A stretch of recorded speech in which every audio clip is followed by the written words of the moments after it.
PFF. Welcome everybody to the PFF College Football Podcast. I'm Seth Galina alongside Anthony Treash, and we are doing my favorite thing in the world. We're talking about the draft. We're talking about a mock draft that we're going to do live for you guys. Anthony, it's been a while. What's going on? I know, man. I missed you. We're matching too, and we didn't even plan it. It was just we just know each other so well. Yeah, that's it. I was like, it's definitely a black shirt day in the Tresh household, so I gotta match his energy. How's your last 2 months just grinding on the draft been? Well, I mean, like you said, it's been a grind, working on the college football preview magazine we have on the side, which will be coming out in July. It's going to be a 1,000-page monster. So, life's been good, hanging out, enjoying the pre-draft process, getting ready for the summertime, getting the fridge stocked full of nice beverages, cool beverages, because it's starting to heat up down here in Cincinnati. How about you, man? Well, I don't think – so you said that you've been enjoying life, but then also talked about working on the college football preview magazine. So I'm not sure – I don't know if those two actually work out. It's kind of – I've been doing some stress. Yeah, there's a little bit of stress trying to watch all these guys for the 2022 season, but also trying to watch all these guys for the 2021 draft that's coming up at the end of the week. All right, well, let's get into it. We're going to do this mock draft. We both of us watched an ungodly amount of college football this year, and then even more this past 2 months trying to refresh our takes on the guys that we watched during the season. So I'm excited to do this with you. And let's get into it. You have the Jaguars with pick 1. And you are taking Kyle Trask. Is that right?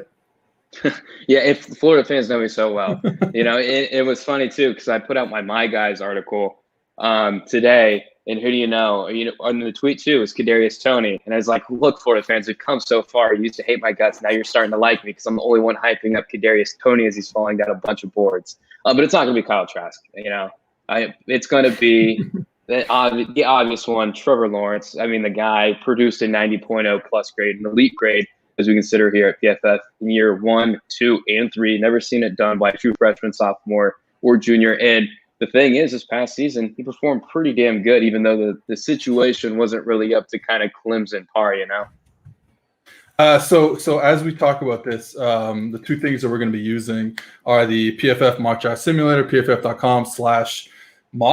And then you can do exactly what we're doing right now. And the other thing we're going to be using, you need a subscription to get this, or you can just email me and I'll send it to you, whatever. You need a subscription to get this. But if you go on pff.com and go and use the promo code DRAFT30, you get 30% off any subscription. And then you can get the very beautiful, very well done PFF NFL draft guide. And we'll be using that, and we'll showing you guys how this works. And his name is not Trevor Lawrence, it's Trevor Lawrence. So Trevor Lawrence, number 1 on our big board. And then when we get to him right here, you can see game-by-game grades. You can see biggest strength, biggest weakness, all put together by a PFF Mike. All this stuff, grades and bottom line and heat maps and stuff. Routes run of the offense, targeted passes. So, Lawrence, so you're taking Lawrence with the Jags. He's going to go with the Jags. We know that already. As we look here at the heat maps, routes run in the offense, targeted passes. The one thing, look, I'm on board. Trevor Lawrence is QB1, 100%. The only thing that always comes up for me when I think about it is, and now there was a Clemson quarterback who ran this offense and then translated very nicely to the NFL. We understand that. But when you look at Trevor Lawrence, are you concerned in any way that as you see the blue on this heat map, it will not be translatable, him not throwing over the middle of the field? Like, we haven't seen it that much. Does it worry you in any way? Not me personally. I mean, the guy has all the tools. I mean, I think we are getting to the point where we're kind of like hyping up to be this unicorn type of guy where we're just like, yeah, he's going to be a franchise quarterback. He's Hall of Famer. He's the next Andrew Luck, whatever. He's going to take your team to the Super Bowl. I think we kind of need to temper our expectations out of the gate, especially considering the situation the Jaguars are in, because I'm not going to lie, they kind of botched free agency. They came in with the most money and they tagged Cam Robinson, who's arguably been one of the worst left tackles in the NFL over the last few years, gave out a big, fat contract to Rashod Jenkins to play safety. And they didn't make any improvements along the defensive line or at running back, which is what Urban Meyer said they were going to do in free agency. And now I suspect they're probably going to use the rest of that draft capital to do that. So I'm a little nervous if I were a Jacksonville Jaguars fan, but you still got Trevor Lawrence. I think he's the best prospect. I just think we need to kind of, we shouldn't expect him to be, producing at it, out of this world level as a rookie, Yeah, I agree, and you can see there's still a lot of holes in this lineup, the projected starting lineup on the Jaguars page of the NFL Draft Guide. But like you said, you're going to get Trevor Lawrence, and then when we go up, I mean, they have again the first pick, 25th pick, the 33rd pick, the 45th pick, and the 65th pick. Not to mention 2 in the 4th, 2 in the 5th. So like there is a lot of draft capital there. Obviously, you can see draft capital ranked number 1 in the NFL. So there's a lot of players that they're going to get between Thursday and Saturday to start building around Trevor Lawrence and building a complete roster around him. So I think there is some excitement, I know, in Jacksonville, and it's worthy, right? Because their roster is going to change dramatically from now until the next week. All right, let's get to my pick at number 2. Sorry, like we said this before the draft. The reason that I have the number 2 pick and you got Jacksonville is because I am not going with Zach Wilson. Now, let me make it clear. This is who we like. Like this, we're not trying to play Joe Douglas. We're not trying to play John Lynch. We're not trying to play Mickey Loomis. Whoever. We are 2 draft analysts, and we're trying to tell you guys who we like. Like these are the guys that we like. Again, it's the guys that we watched throughout the whole season and then kind of rewatched this offseason. So for me, Zach Wilson is not QB2. In fact, I have him probably around QB4 range. Therefore, to me, Justin Fields is the pick for the Jets at number 2.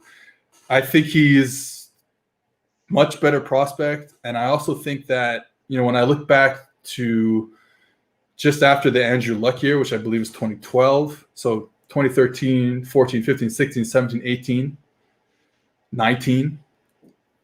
I would pick Justin Fields with the first overall pick in all those drafts.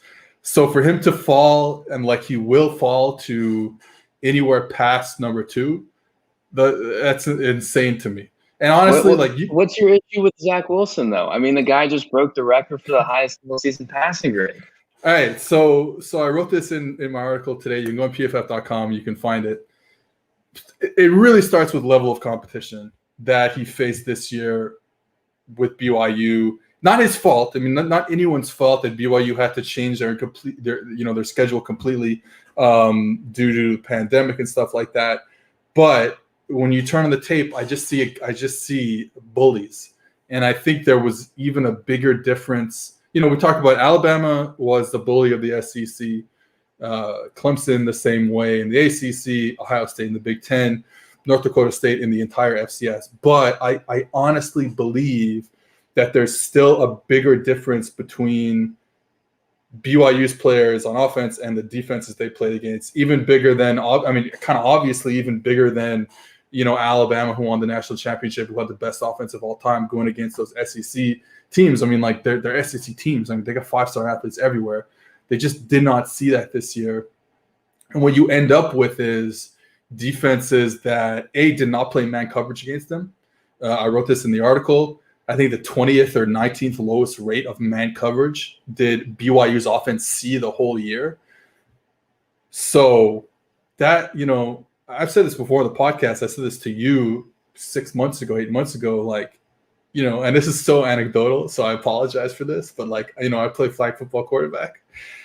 But if you play me in zone, you're getting cooked. Like it's not a question. Like I'm good enough. I'm not a good quarterback, but I'm good enough if you only play zone. And all these guys that are getting all this unbelievable training in the offseason in high school and stuff like that, playing 7-on-7 the whole time, they're too good now that if you just drop in zone, they're going to find ways to kill you. Man is a lot tougher for a quarterback, especially a young quarterback. So I think that them getting all this really bad defenses, these bad quarters teams, where either they're, because of how good the run game is, talked about this with some friends recently. A lot of teams are playing like max fit quarters. So we talk about quarters a lot recently.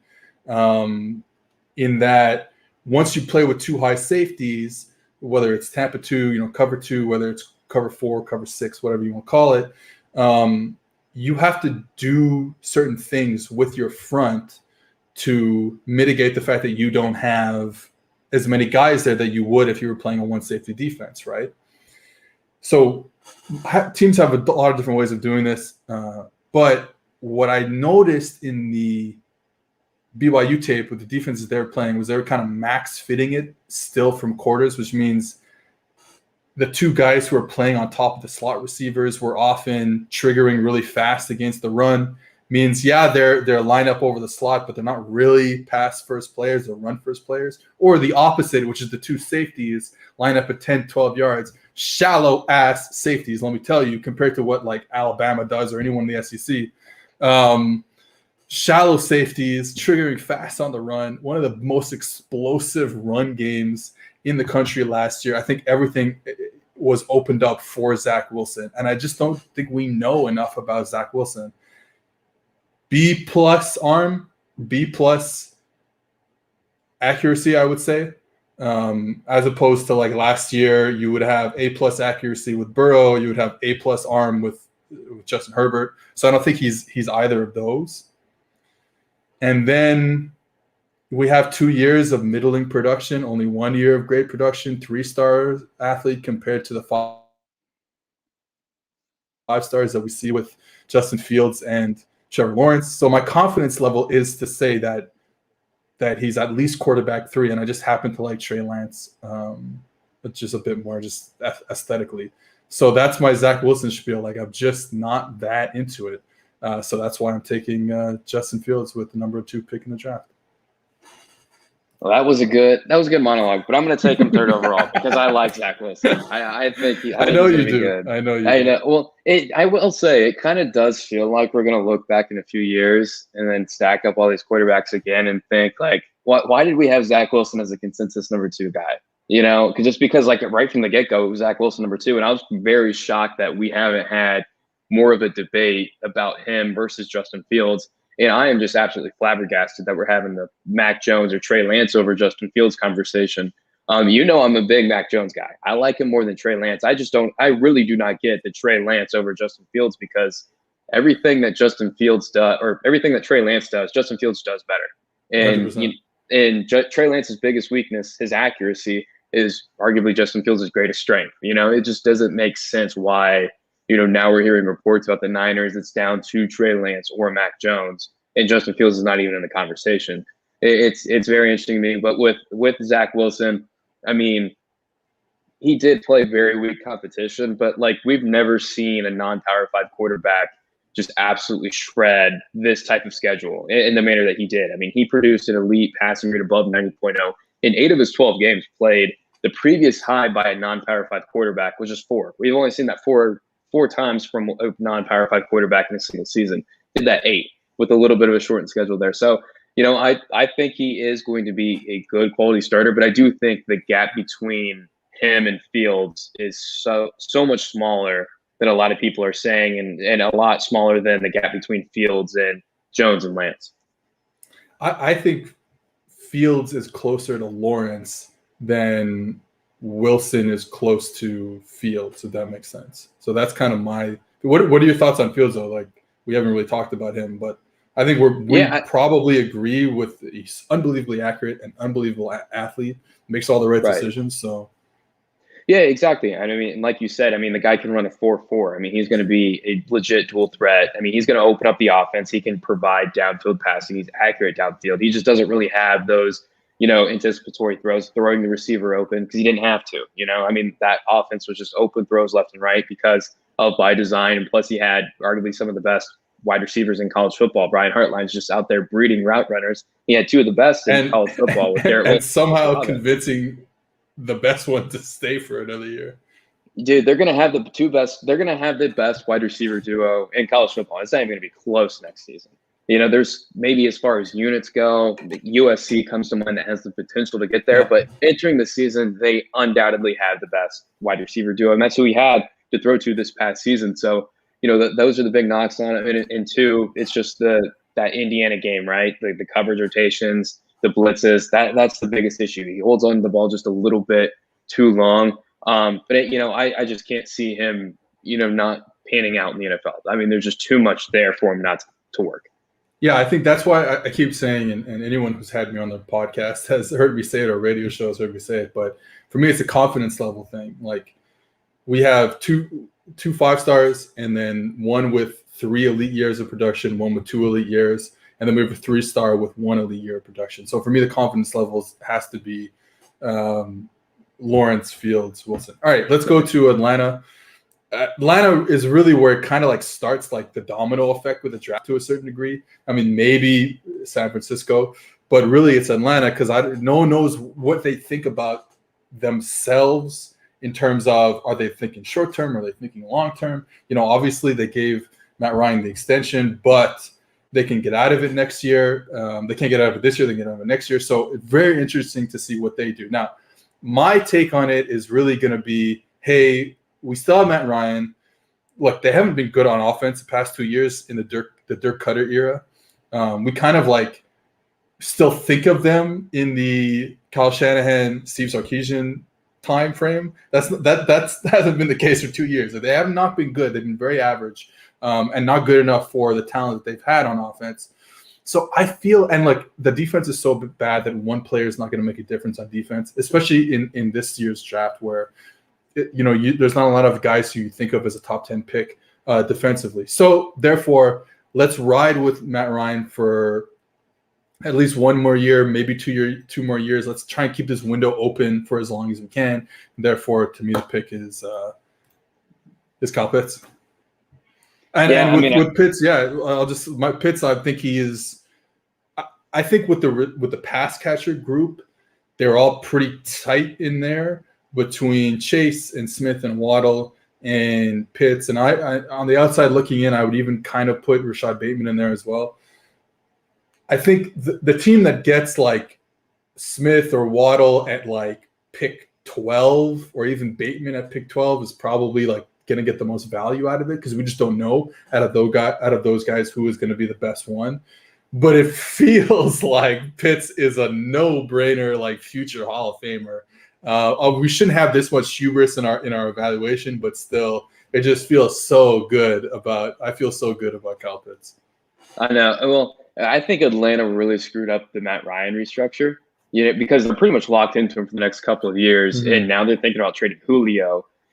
That just doesn't make sense to me. Yeah. It does not. But anyway, the Cincinnati Bengals, the Queen City. This is a big one. It is. I know. Yeah, I always said it used to be Skyline Chili versus Gold Star Chili. Now it's Chase versus Penei Sewell. And for me, it shouldn't even be a debate. It's Ja'Marr Chase 10 times out of 10 because they just need to be average along the offensive line. And they're getting there. There's talent in the second round and even the third round that they can attack.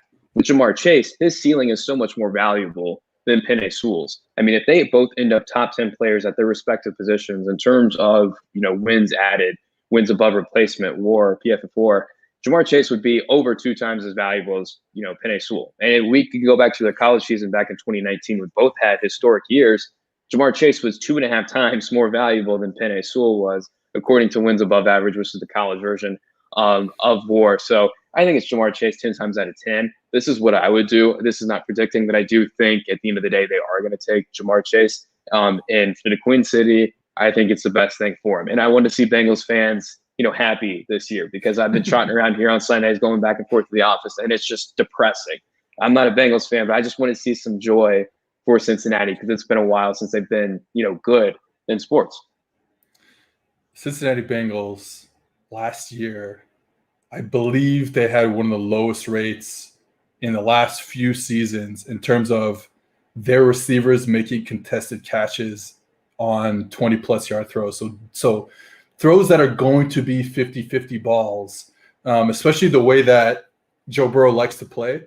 He wants to trust his receivers down the sideline, down the field, on the sideline, down the field.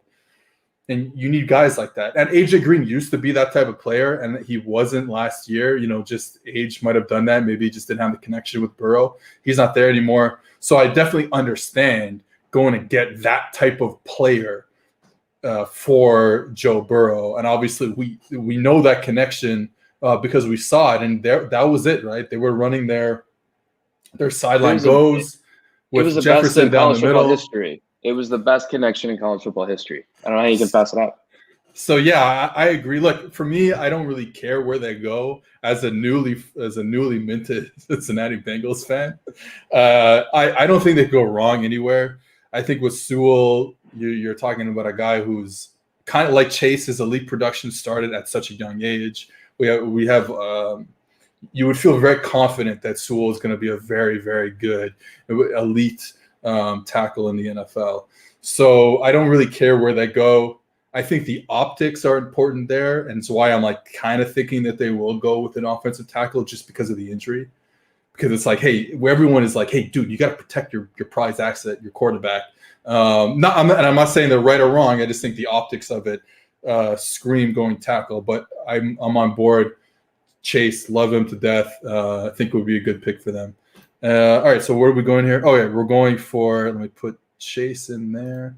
So now it's interesting, right? Because it's like I feel like if you're the Dolphins, if Sewell's on the board, even though you made some picks at tackle last year with Austin Jackson and Robert Hunt, I think Robert Hunt, Jackson late in the first or middle of the first round, Robert Hunt second or third round. I think you could still go with Sewell here, and it's like, all right, it's not the end of the world. I mean, you could go anywhere. I'm going to end up going with Sewell because kind of the stuff that I just mentioned. They're probably a little better at receiver now, I guess. Maybe it's about equal, but like probably better than the Bengals are at receiver. So I'm okay with going with a tackle now. Love watching Sewell. Just the smoothest athlete, and again, 19 years old, having this season that he did, one of the best tackle seasons we've ever seen in the PFF college era. I find like he engulfs people. You know what I mean? Like they get the pass rushers get to him and then they just don't exist anymore. I will say that like the only pass rusher worth a damn in the Pac-12 plays on his own team, so we didn't really get to see him play against elite players. 2022, Kayvon Thibodeau, he's a top 5 pick. Top 5 pick, Mark 100%. Dude, we might get to them when we talk about if one of us drafts Elijah Vera-Tucker, but. The things he did to a guy who is going to be a first-round pick or even maybe a high second-round pick was nasty. Yeah, 2022 Kayvon Thibodeau is the real deal. So anyways, taking Penei Sewell here for the Miami Dolphins. Yeah, Detroit, number 7. Rashod Bateman might be the best wide receiver on the team. Tyrell Williams, number 2. So DeVonta Smith, I don't know what else I need to say about that. Well, I mean, with DeVonta, obviously people are concerned about the frame, but we've never seen like someone with that frame have success in the NFL, but we've never seen a wide receiver prospect that's like as complete as him. The frame was never an issue. Obviously, he won the Heisman Trophy. He broke the PFF receiving grade record this past season. I mean, shattered it. No one even sniffed it, past 7 years. So, I mean, I think he's going to have success. Obviously, there's still some concern with the frame. But I don't think it should be as big of a worry as what it's being made out to be, So right here, Detroit, number 7, DeVonta Smith. Actually, I would, if I'm Detroit, we're not doing 2 rounds here, but I would go wide receiver, because it is that bad. But so how do you feel about Jared Goff though? Let's start there, because I think that not good at all. Yeah, but like let's say in not in this world because we've already picked Fields. But let's say Fields drops to them. Even Trey Lance is on the board here for them. Is that someone you would think? Would you think quarterback here? Look, if Fields falls to them, it has to be Justin Fields. But are you okay with like what's your thoughts, quarterback versus receiver? Yeah, I think for a team like Detroit, if Justin Fields is on the board, you take him. I mean, it shouldn't even be a thought. But if it's down to a Trey Lance or Mac Jones looks like he's probably going to go top 5. The odds are saying he's slam dunk top 5. I just think they shouldn't take a risk on one of those guys because there's too many red flags. And at that point, you need to play for 2022. Hopefully, you can get in a position to get Spencer Rattler. Hopefully, you can get into a position to get Tyler Shuck, Texas Tech quarterback. Exactly, or Tyler Shuck, who couldn't even win over the Oregon starting job, who apparently a lot of people think might be the number 1 overall pick in 2022.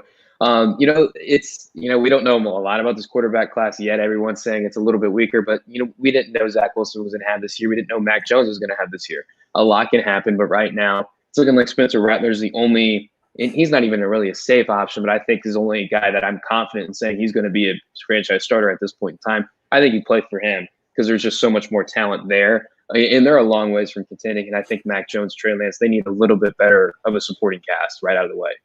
All right, DeVonta Smith it is. All right, that's me on the clock with my hated Carolina Panthers. Look, they could go in a lot of different directions. I think I don't believe in Sam Darnold for sure. I like Teddy Bridgewater, like as a person. I love what he did in New Orleans. Don't think he can get it done on the field. And I think that, look, you're in such a rebuild there. You're not trying to just squeak into the playoffs this year. Go take Trey Lance or any quarterback, I guess. And, if in one of those situations where Fields is there, honestly, if Fields goes past 3, it's trade-up season, right? So go get Fields if he's there. In this mock draft, it's got to be Trey Lance. And my thing with Trey Lance is you talk about the accuracy. I think maybe it's a little. Maybe I'm projecting here. Maybe I'm a little biased, but because I really like the kid, maybe the accuracy is a little overblown. I don't think it's like horrifyingly bad accuracy.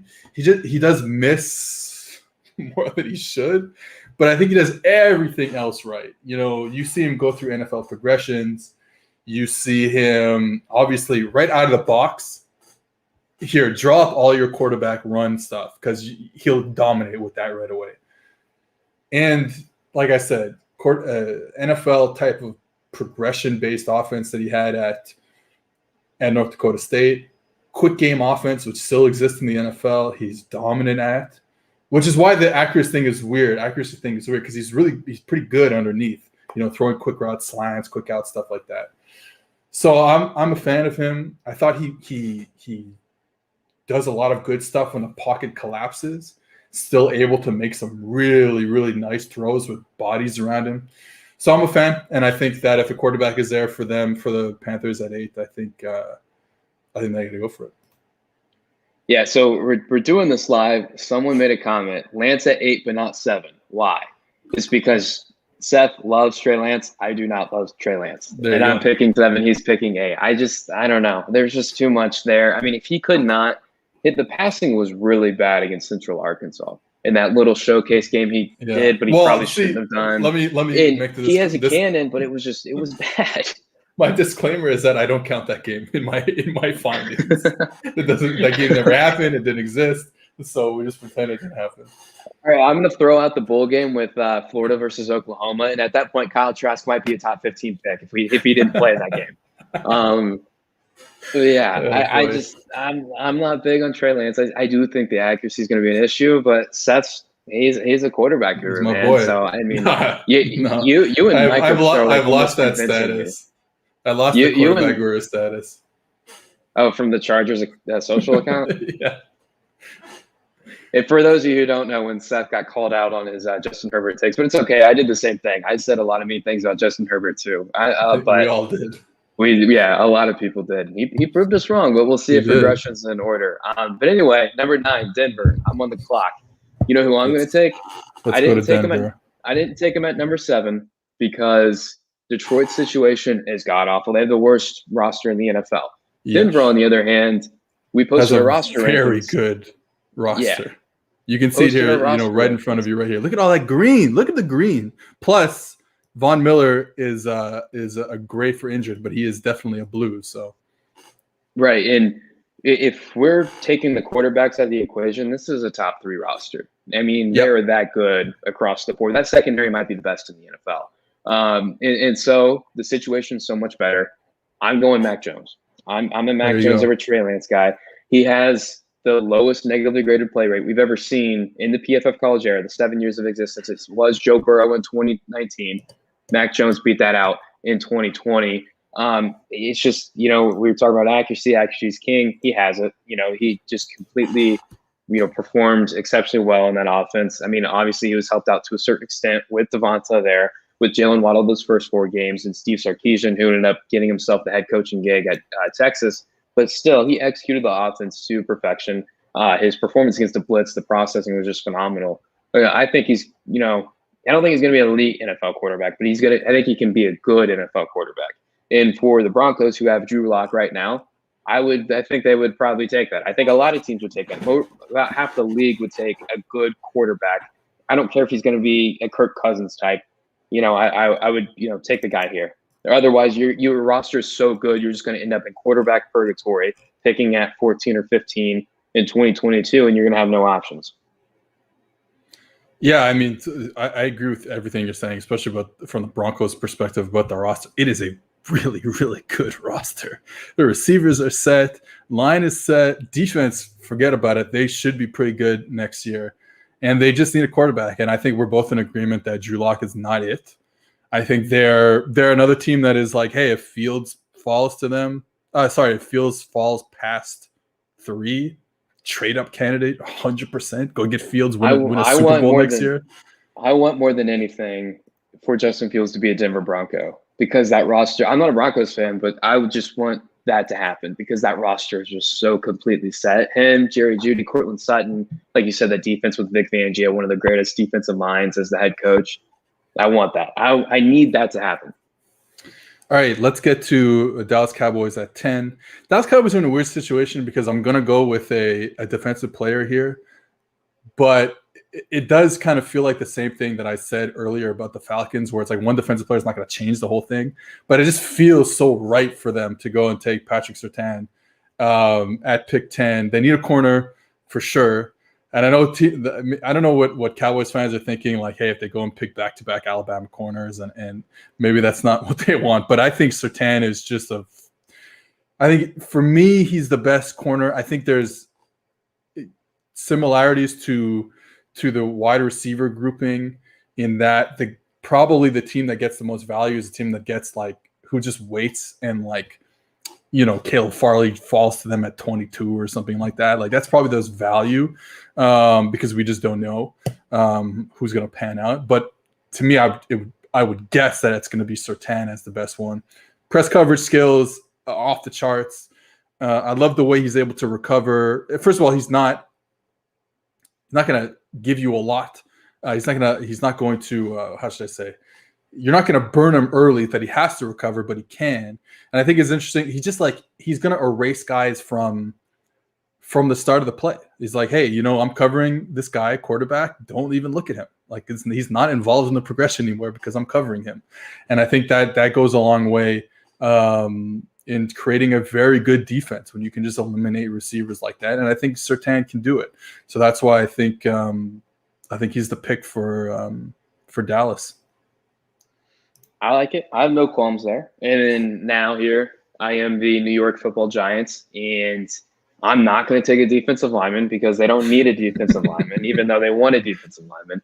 I'm going to take the just electric wide receiver, Jaylen Waddle, to set up just a elite 11 personnel package with Sterling Shepard and Kenny Galladay, who they just signed. You got the red zone threat, Kyle Rudolph at tight end, and a guy with Jaylen Waddle who can house it from anywhere on the field. He's just going to be that slot deep threat. And, he's different from guys like John Ross. And when he actually had to go up against press coverage, he's so damn shifty and explosive. It's just kind of hard to get your paws on him and get him cleanly and to make up for it. So I think he's going to be, a productive NFL receiver, just like he was in college. I mean, he had the most yards per route run throughout his collegiate career than anyone else in this draft class, which measures pretty much productivity, yards gathered per route run. I think he's going to be that at the NFL level. And for Daniel Jones, who's entering in a pivotal year 3, I think this would be a huge asset for him. Now, at the same time, you still go Rashawn Slater because, their situation's not that good. And Rashawn Slater is also an incredibly talented offensive lineman that probably is going to end up being a guard at the NFL level, despite we think him being able to hold up a tackle. But I'm going Jaylen Waddle here. I like that. I went back and I started to rewatch Daniel Jones' season, and I got through 7 games, and I was like, this is the most boring movie I've ever watched in my life. And one of the reasons he showed some growth. He showed some modest growth. He was much better than I thought he was going to be coming out, and he's much better than he was a season ago. But he just he just won't throw the ball down the field. I think that's the main thing. He just won't throw the ball down the field. He makes really good decisions underneath, throws pretty accurate, but there's nothing exciting about him. And I think that giving him a player like Jaylen Waddle, which is what you just did, it just forces him to throw the ball down the field. I think he had one of the lowest average depths of target last year. It's just really boring. And the thing is that when he was really good. I think he was third in deep passing grade. But you look at all the volume numbers, like deep passing yards, touchdowns, completions. I think he was in the bottom half of the league. So, I mean, you're exactly right. But when he was pretty good, and the receiving unit was not good at all. Yeah, now so you're giving them Waddle, and you're giving them some other receivers like Galladay they took. So just throw the ball down the field, DJ. Just do it. Like, please do it. Protect the ball better in collapsing pockets. I can't stand to watch another fumble. But I will say that that was one of the things that I did notice that he got better at. This is something that he had trouble with at Duke, trouble with his first year, and then he was a lot better. He's still not good at it, but he was a lot better in 2020 at kind of understanding the timeline of each route concept and not holding on to the ball too long, and just like feeling players around him.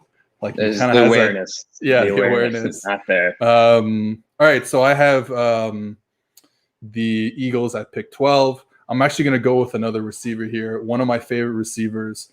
I don't know if this is too high for him. I think he gets a lot of different evaluations that I've seen.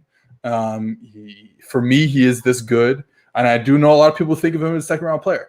But Rashod Bateman, hey, put him at X and just prospered, man. Unbelievably smooth technical player, I find. Can get off press, can even has that shiftiness when it's off coverage to free himself. But certainly the press technique is clean. There's one of the reasons I like it, because you guys can go on YouTube, type in like PJ Fleck wide receiver clinic, and everything that PJ Fleck teaches in that clinic, you put on the Bateman tape, and it is exactly what you'd want your receiver to do. It's exactly this mirror image of the stuff that he's teaching in that clinic. So I don't know. I love him. Great 2 years. I mean, I don't think people realize that the volume of stuff that went to him in a very bad Minnesota offense last year. And honestly, it was a Minnesota offense that was propped up by him and Tyler Johnson in 2019, and not necessarily the quarterback. So yeah, I'm a big fan of Rashod Bateman. Love everything about his game. Picking him and the Eagles need a receiver, right? Like I don't know much about Jalen Reagor's progression, but it certainly is a lot. I think they expected a lot more of him in year one. That didn't happen, so he might progress, but I still think you can go with a receiver here and be happy about it. Yeah, I mean that's exactly what I was going to say. I mean PJ Fleck. I mean he's just a wide receiver whisperer.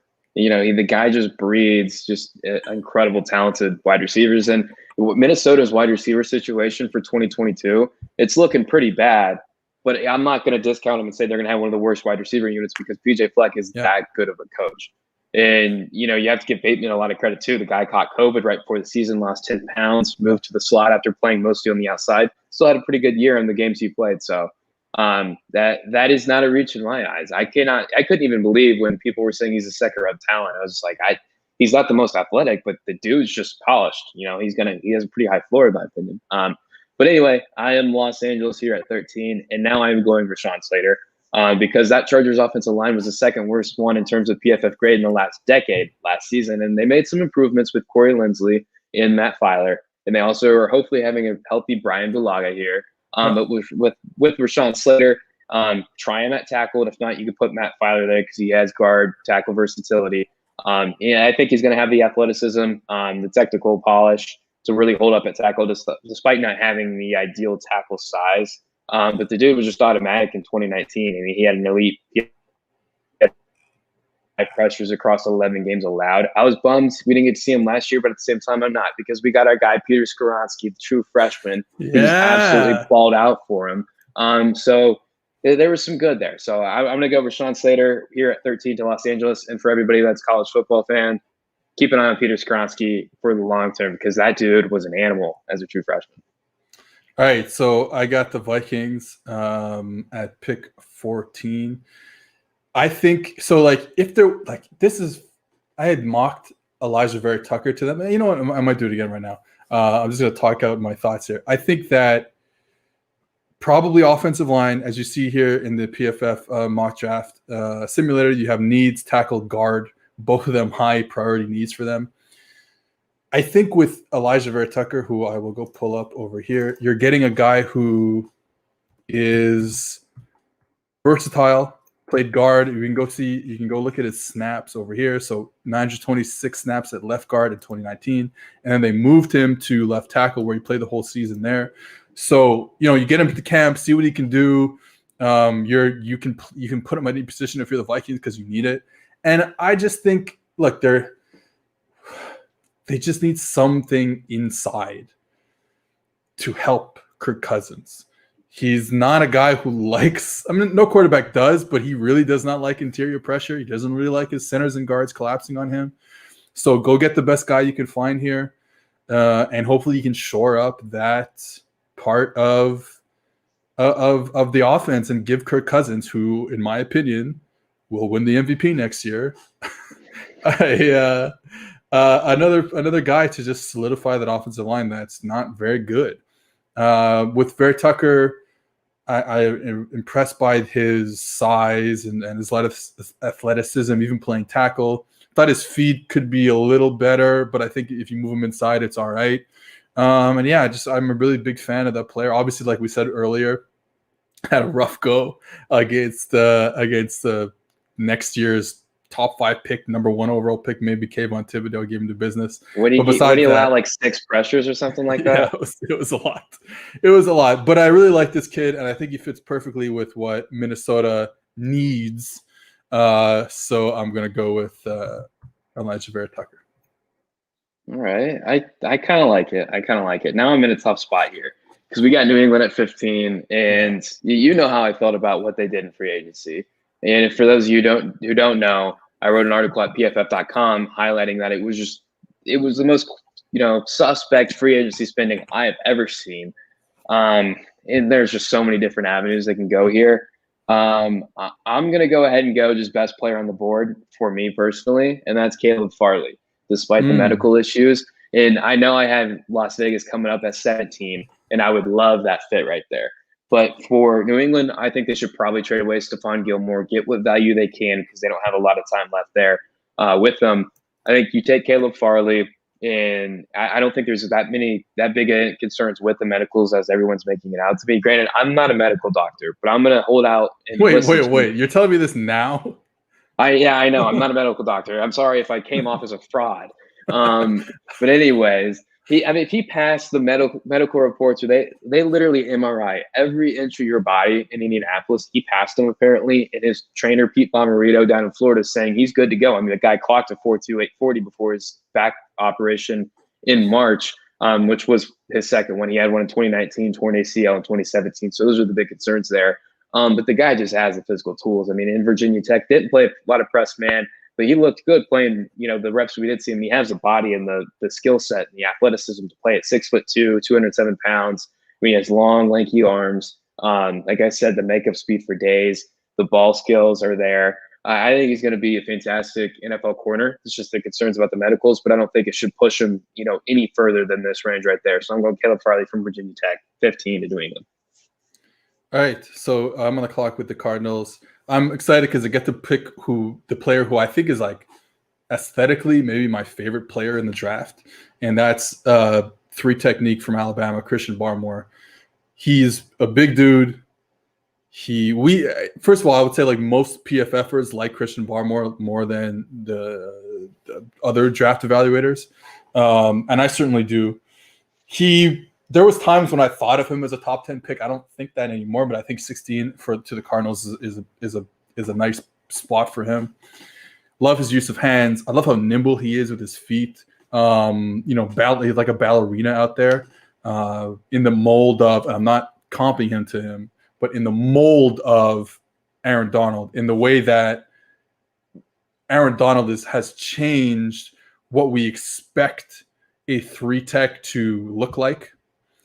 Barmore is in that path or on that path. So that, and I just love it. Like I said, hands, nimble feet. Production was, not a lot of snaps over the past 2 seasons, but the production is off the charts. So I'm going with Christian Barmore. Yeah, Las Vegas here at 17. It's got to be a cornerback because they have just been one of the worst secondaries for 3 straight years now. Every single year, the John Gruden era. They didn't do anything about it in free agency. So I'm not going to go Jaycee Horn. I'm going to go Greg Newsome from Northwestern. Right. I think he's a better fit for that defense. He has a scheme versatile skill set, as noted in the PFF draft guide. The insane thing is the guy was targeted. We only saw him play like 6 games in 2020 in his breakout year. But in his first 4 games, he saw 34 targets, and yet he gave up less than half a yard per coverage snap over the duration of the whole season, which was the lowest in the entire draft class.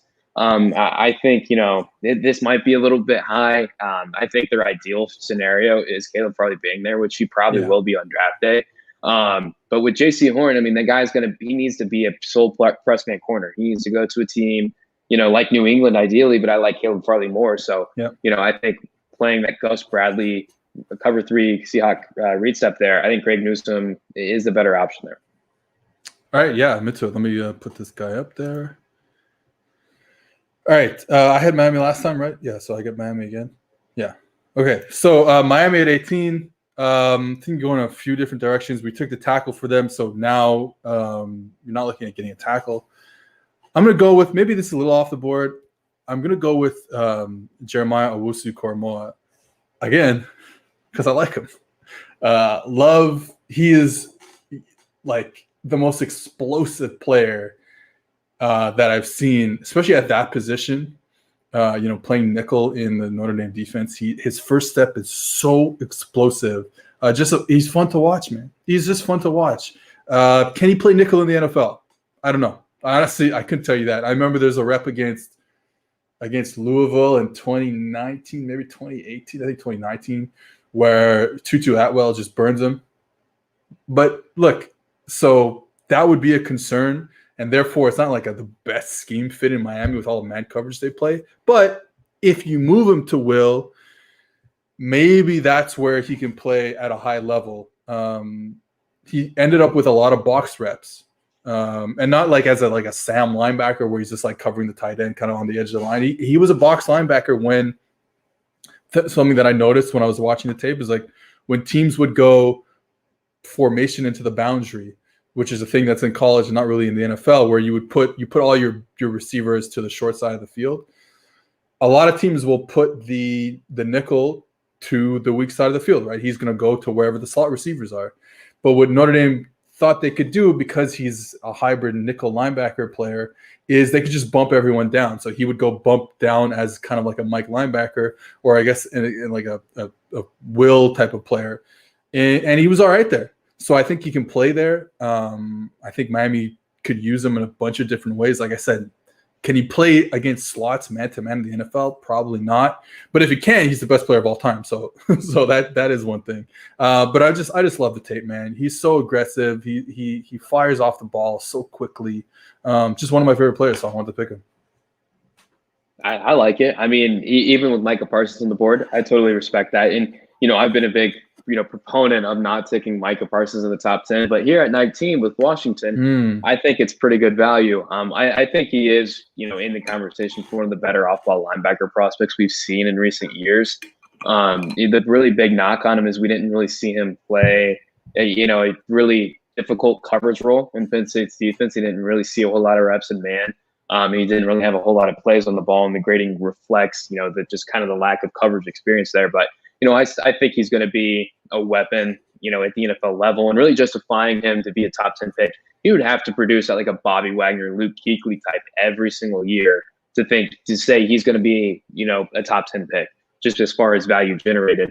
But I think, here at 19, I can see it because I think he's a safer off-ball linebacker prospect in terms of on the field, the guy coming downhill, it's a sight to see. Unbelievable. I mean, it's unreal against the run. His blitzing prowess is there. And Washington has a big need there, so I think that would be a good fit for him. All right, we're going with the Bears. I mean, going in so many different directions here. I think a guy who's been kind of being talked about a little bit more now is the guy I'm going to pick, and that's Elijah Moore out of Mississippi. I think he's certainly a slot receiver, but I think that he's shown enough on the outside that he can play around in the NFL. And I also think that you got to be a little scheme versatile at receiver now. Like there is no more, hey, you're X, you play outside. You're the H or whatever, you play inside. Like, no, this is, you got to be able to play a bunch of different positions in the NFL. I think Elijah Moore can do it. And yeah, so that's my spiel. I'm a big Elijah Moore fan, taking him with the 20th pick. I like it. Here at 21 with the Colts, I'm going to go who I think the best edge defender in this class is, Azeez Ojulari of Georgia. Yes, my guy. I mean, the dude is a string bean. The guy is slim. We're talking all this time about DeVonta Smith's frame and weight. We need to talk about a little bit about Azeez Ojulari. But he's the most, technically advanced pass rusher in the class. I mean, he had by far the best production this past season, 91.7 pass rush grade, which was one of the 4 best we've ever seen by an SEC edge rusher, by far better than any of the other top guys. So he does have some concerns. He's a true speed rusher, has the athleticism, but can he hold up against, NFL play strength? And that's a big concern. Other guys can, like a Kwity Paye, but he's just not technically refined at all whatsoever. I mean, him, Jayson Oweh, Gregory Rousseau, they all need some refinement. Their pass rush toolbox needs some help. And then with Jaelan Phillips, there's just the medical history. It's just pretty concerning. So I would go there with Azeez Ojulari. Look, I think he's my favorite edge. I don't know if he'd be the first one that I take, but he's definitely my favorite one. And honestly, all that stuff you said is 100%. I love his physicality. I love his willingness to get involved, to get his nose dirty. Love that type of player. So great pick in my opinion. All right, so I got Tennessee. Tennessee, all of a sudden, their roster is like not that great anymore. So I'm very interested to see who they end up picking here with this pick. I'm going to end up going with Jaycee Horn. I know they just got Janoris Jenkins, who's been all right for the past couple of years, highs and lows. But I think they could really refresh the cupboard there at cornerback again. Losing Adoree Jackson, losing Malcolm Butler, and so bringing in Jaycee Horn. You talked about it earlier. Press man. But with that said, you are backing. If you're taking him, you're backing on the fact that you think that he can learn how to play off, or else you can't be a first round pick. And I think that, whoever takes him is obviously banking on that. I would be banking on that because he is a high-level athlete and a very good corner. So Jaycee Horn to the Tennessee Titans. Oh, it's going to be me again with the Jets. All right. Yeah, and about Jaycee Horn, I mean, that's exactly why I didn't take him earlier, is that I don't know. I'm not as confident as a lot of people are with him. Some are saying maybe a top 10 pick. That is pretty lofty. I like him, but I don't know if I like him that much. All right, so we have the Jets on the board. I'll go with Kwity Paye here. So, just looking at these two guys, you can see on the draft board, Kwity Paye and Jayson Oweh. Both of them, like you said, all of the edge players are a little weird. They all have their weaknesses. With Paye, it's just a production. But look, at this point in the draft, pick 23, take the kid who is a freak and just hope that he figures it out. I like Oweh too. I like Jaelan Phillips too. I like them all, to tell you the truth, because they all give you something different. But I'll go with Kwity Paye here because I think at pick 23, you get an athlete like that, you can't pass it up. And you're back up again with Pittsburgh. Are you eyeing a running back? Is it me again with Pittsburgh? All right. Yeah, Pittsburgh. I have no idea, honestly, because at this point in the draft, there's no quarterback that you're going to take. No running back you're going to take. Now, obviously, they lose a tackle, so maybe the tackle is probably what I'm going to end up going with. But I'm not – the Steelers were not a good enough team to be picking 24th this year, if that makes sense. Like they're a team that needs an injection of a top 10 talent. That's where I feel like they're, especially on offense, defense, whatever, but especially on offense. So picking 24th, you're not going to get the quarterback you want or the receiver you want or whatever you want. So I'll go here. I'll get Christian Barmore, who's a player that I like. You know what I mean? Like I'm not super high on him, but I think he's a good pick for them. Like I said, losing the tackle of Villanueva, got to protect Ben, and you got to protect Ben and hope that he decides that he's ready to play quarterback in 2021, because he looked like he didn't want to play quarterback last year. So at least protect him as much as you can and hope that he stays in the pocket and doesn't just throw these balls in 0.2 seconds of taking the snap anymore, and hope you get back to the playoffs somehow. But I don't know. There's a rough spot for Pittsburgh. Yeah, right here. So we're at Jacksonville at 25. Let's go Trevon Moehrig. They need some versatile safeties. That, like we mentioned earlier, they brought in Rashawn Jenkins. I don't know how long that's going to last, because he's been versatile throughout his NFL career, but being versatile and wearing many hats and actually being good at it is two different things. And he hasn't been, the latter at all whatsoever. So I'm going to go Moehrig here. That secondary still needs to be beefed up. They're getting a guy who's just going to rack up ball production like he did for TCU. Okay, pick 26, the Browns, who I think Moehrig, I think it's Moehrig. Moehrig would have been a great pick for them before free agency. I think that's where he's probably mocked the most. And then they go out and change their whole defense. This is a really good roster the Browns have all of a sudden. So I'm going to end up going with Jayson Oweh, the edge out of Penn State. I think he's an electric player. No sacks, but the production is still there. The pressures are there, so I'm not really worried about that. Really great against Indiana. the run. Against Indiana. And what happened? Got to the quarterback, and your boy Michael Penix made him pay, man. He did. He did. 2022, Michael Penix. Maybe quarterback too. We'll see. Jayson Oweh, loved the way he is a competitor against the run. I mean, look, I get it. It's the run. No one cares about the run. But I like seeing that stuff on tape, so I'm taking Jayson Oweh. Yeah, he was a lot better. I mean, he was so much better against the run in 2020 than he was in 2019. I mean, it was night and day. So right here, Baltimore Ravens pick 27. Just traded away Orlando Brown. I'm going to get Teven Jenkins to help fill that spot. I know they've been bringing in veteran tackles, Alejandro Villanueva, Dennis Kelly. I'm going Teven Jenkins. The guy's just going to be an absolute dog in the run game. He's just an absolutely nasty, ferocious guy. Doesn't look like it. You look at his school picture, you're like, this guy actually playing the football team? But you watch him on the field, he just has that nastiness you want on your team. There can some concerns. Maybe he can't hold up at tackle, but in this Baltimore offense, it won't be an issue because he's not going to get a whole lot of true pass sets. He's just going to be a good piece for the run game there. He's going to hold up just fine in pass protection. The guy was he hardly lost a rep, in the run game this past year. So going here, Baltimore Ravens 27, Teven Jenkins, tackle, Oklahoma State. I think that's a great pick. All right, New Orleans Saints pick 28. I have two in mind that I've been thinking about for a long time as a Saints fan. Now, one of the things that's going to happen is none of the two guys that I think that I want them to take they're going to take, because it's going to be Kyle Trask. It's going to be Kyle Trask. That's the third guy I want them to take. So I who knows? I'm excited to see who they end up taking. For me, the two that I'm on are Asante Samuel Jr. and Zaven Collins. So Asante Samuel, the cornerback out of Florida State, that you can see right here, and going down the list a little bit, Zaven Collins, linebacker out of Tulsa. I think I love watching Asante Samuel play. He's a baiter, right? Like playing off. Oh yeah, remember what I said earlier about Patrick Surtain? It's like, hey, quarterback, don't even look this way because I'm covering the guy. Press man, it's done.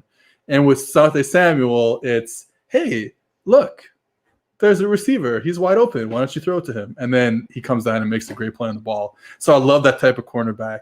And then with the linebacker, it's like, they have been desperately trying to find someone to play next to Demario Davis. They tried Alex Anzalone, who I liked, but it didn't really work out, and he's with Detroit now. They traded for a linebacker in the middle of the season, getting Quan Alexander. Then he ripped up his knee, and so he's forget about him. Clearly, it's someone that they want. They a position of need for them, I think. And I like Collins, super athlete, like, just a one-of-a-kind athlete at the position, I think maybe. Can cover all sorts of players out of the backfield. And, maybe I'll pick him there. So for me, it's really Asante Samuel or Zaven Collins, but I'll take Zaven Collins for this exercise. Yeah, and for this exercise, I'm so happy you did that because I'm sitting here with Green Bay at 29, who is getting in a new defensive coordinator to get that Brandon Staley, influence, which is a Vic Fangio influence. And they need these athletic, instinctive cornerbacks. And you get a guy with Asante Samuel Jr. who's going to have that inside-outside versatility that they need in their cornerback situation outside of Jair Alexander. It's not so hot. And you don't think Kevin King is good? I just thought, okay, never mind. I mean, I don't want to be blunt and harsh, but I mean, you said it, if the shoe fits, right? So I'm going to go with Asante Samuel Jr. I think that would be a fantastic fit for him. And for all the reasons you outlined, the read reactability, he can make up for his lack of size with that. He's not going to be at the line of scrimmage, playing press man in this defense. So I like that fit for him. All right, let me put that in there. All right, Buffalo, interesting situation because, again, look, they're picking 30th because they're a really good team and they have a really good roster. So I think you can go with a lot of different positions here, maybe best available player. And I'll go with Jaelan Phillips. You know what? I honestly haven't watched a ton of Jaelan Phillips since the end of the season. I remember watching him during the season because you remember during the season like how we had no clue this was going to happen, and then all of a sudden Miami's D-line is killing people. Because we were like, oh well, yeah, they got Quincy Roche, who I really like too in like a later round. But who's going to replace Greg Rousseau? Not that Greg Rousseau was this unbelievably productive college player, but then Jaelan Phillips coming out of nowhere, man. Didn't even realize he was on the team. Yeah, dude, I was like the fourth game. I think it was against the Clemson game. I was like, who the hell is this guy? And then I was like, oh my God, that's Jaelan Phillips. So he's just that. There he is, finally. So just you love the story, right? You love the story. You hope that the injuries are behind him, though. Concussions, it's a tough thing to get behind you. But Jaelan Phillips is the pick here for Buffalo at 30. Yes. All right. Here, my final pick here: Baltimore Ravens at 31, formerly of the Kansas City Chiefs. This one's tough. I think you got to go out and got to get another wide receiver, and you're not going to get the X guy here. I'm not as high on Terrace Marshall as everybody else. I think adding someone that's dynamic like a Rondale Moore or a Kadarius Toney would probably be their best bet for him. In this scenario, I'm going to go Kadarius Toney. I want to add someone that's going to just be an absolute headache for defenses. Rondale Moore would be that too. He's one that I'm a little bit higher on. He's very raw. I mean, his route running is not polished at all whatsoever. He flashed it a little bit down the stretch at Florida, a little bit at the Senior Bowl on a few reps there. But he's just going to be one of the toughest people to tackle from day one. And when you add, you're one of the most difficult tackles to bring down after the catch with Kadarius Toney at wide receiver, and then you have Lamar Jackson at quarterback, I think that's going to stress some defenses out a little bit more. So he's not that true X guy, but I think he would be of great value just because I've never seen someone watching college football just completely evade guys like he did with his flexibility. It felt my ACLs felt like they were going to give out watching him, just snap. I mean, it was just absurd watching him down at Florida. So I'm going with Kadarius. All right. I would obviously lean more Terrace Marshall just to get that long, lean X receiver that I think they need, just contested catch guy. But Kadarius Toney is the pick. And last pick here, the Bucs. Man, the Bucs. I get all these teams with no needs, man. So again, you could go. That's what you want. Yeah, I know. No, I don't want the Bucs to have no needs. I want the Bucs to be. Oh yeah, that's right. That's right. Not a big. You want Jameis back on the Bucs? That's what you want. Yeah, that's one. Let's look. I'm over. I'm retired from Jameis slander. Now that he's a starting quarterback for the Saints, I'm excited to see what that brings. So yeah, you could go so many different positions. I think when I did the NFC South mock draft, I think I gave them 3 tech, and I think the reason for that. So maybe I'll do it again. We'll see who the 3 techs are, who are available. You give him a 3 tech. Wow. That's lofty. Yeah, that's okay. That's lofty. Maybe I won't do that. That's lofty. Wow, this is tough. I really don't know what. Can I chime in? Yeah, go ahead. I think would be a good pick. I think Elijah Molden would be good because at this point you don't have a need, and you're going kind of most valuable positions there. And Sean Murphy-Bunting, he's been better than a lot of people thought. I mean, he's been exceeding expectations, but he's still kind of been hot and cold. I mean, there were some games where you're like, man, Murphy Bunton's getting a little fried. But Elijah Molden, I think he's going to come in and be one of the best slot corners in the NFL from day one. Just gives you extra depth at the position. But it's your pick. I'm going to leave it up to you. No, that's fine. I don't mind that at all. Like you said, he's a slot corner. Like that's what you're getting from him, right? A guy who played in the slot. I don't know if there's a lot of position versatility, but I think that's okay with the Bucs right now. And like you said, you don't know what you're going to get from cornerbacks year to year, and we don't know what we're going to get from Sean Murphy-Bunting. So yeah, it's a good pick. Here we go. Elijah Molden, pick 32 to the highest graded slot corner in PFF college history. All right, so we see a lot of A grades right off the bat, and they get progressively worse. I guess telling us we're genius. I just want to see. I want to see who the lowest graded pick was. So far, Elijah Vera-Tucker. That's me. I understand that 100%. And Rashod Bateman. Where's Bateman? B. Okay, yeah, another Seth Galina pick. A+ pick for Micah Parsons later. Elijah Moore, A pick. Here we go. A lot of A's. Alrighty then. You see right there. That just verifies that we're just smart. Because we got almost straight A's right there, and we might be PFF employees, and we might have. We know how to game the system here. Yeah, that could have been it. That could have been it the whole time. We were gaming the game. Yeah. So that's it. That's the mock draft. Hope you guys had some fun listening to us rattle off some names, and we'll be back. I don't know. Well, we will be back next week, but in the future, within the next month, we will be doing our getting back on the college side, previewing next year's college football season with top 5 position groups and top 5 offenses and defenses, stuff like that. So get excited for that, and we'll see you next time.